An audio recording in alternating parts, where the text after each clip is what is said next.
माँ भगवतीનું ભજન કરતા કરતા જે ઋષિમુનિઓને ભગવતીની એકાકાર ન થયો,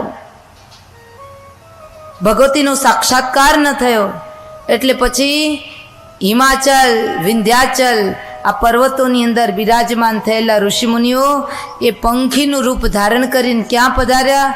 તો કે મણિદ્વીપ ધામની અંદર માતાનું જે ગાર્ડન હતું ને, બગીચો, એ બગીચાની અંદર પધાર્યા અને ત્યાં બગીચાની અંદર પંખીનું રૂપ ધારણ કરીને બોલવા લાગ્યા, ઓમ રેમ નમઃ, ઓમ રેમ નમઃ, ઓમ રેમ નમઃ, ઓમ રેમ નમઃ.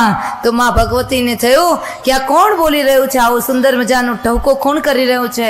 અને મા જગદંબાએ પોતાના બારીનો દરવાજો ખોલીને જ્યાં ડોક્યું કર્યું તો આ બધા જ ઋષિમુનિઓએ એ બાને માતાના દર્શન કરી લીધા. દેવી પુરાણના તૃતીય સ્કંદની અંદર આ બતાવવામાં આવ્યું છે.